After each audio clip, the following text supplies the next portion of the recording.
morning, everybody, and welcome to Judah Experiences 5-Minute Fix. Today, I want to talk about using what is in your hands. There are so many times that we pray and we ask God for solutions to our problems, and automatically, sometimes we can feel like we're supposed to get that solution right away. So for instance, you're praying to God for financial provision, and somehow you believe that maybe someone is supposed to call you and tell you and you just want $1 million.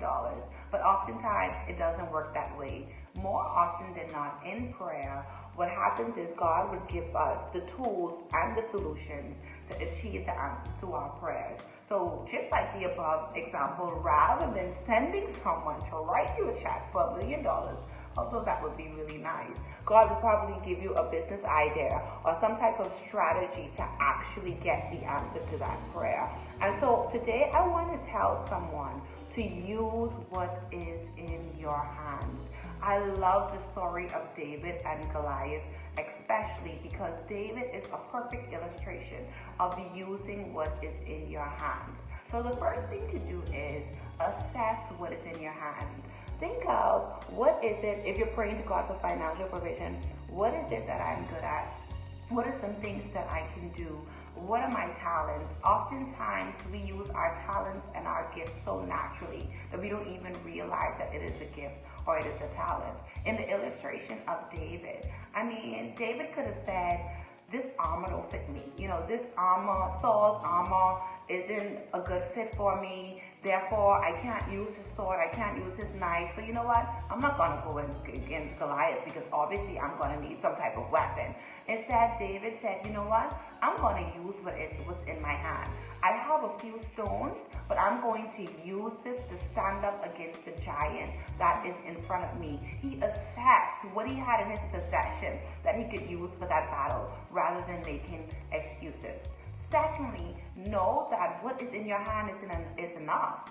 A lot of times we may know that God gave us a strategy. We may know that we're talented in a particular area. We may have the tools, but we still somehow doubt and do not believe that what is in our hands is enough for God to take us over into victory. David could have easily said the same thing. He could have said, I only have a few rocks.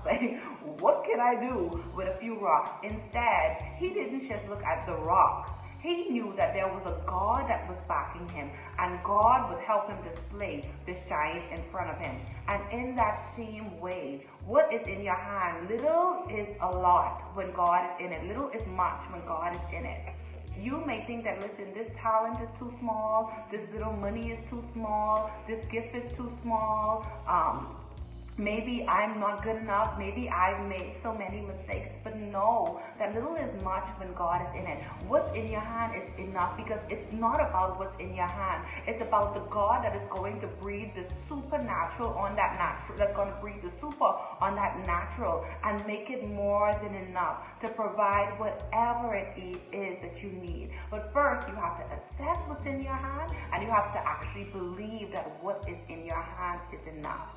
Thirdly, develop what is in your hands.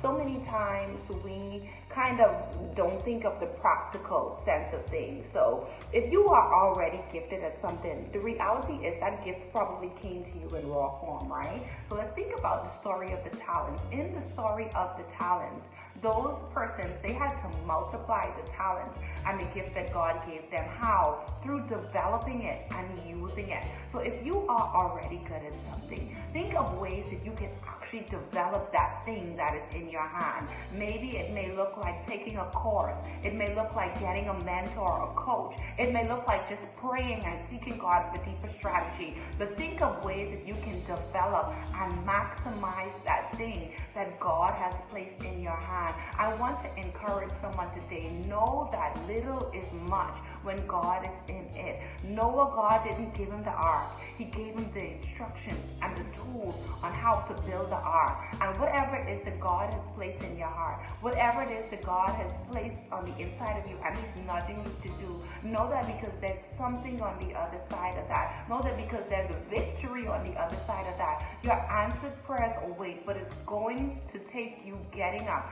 and actually moving. Use what is in your hands. Thank you guys so much for joining us for Judah's 5 Minute Fix. See you next week.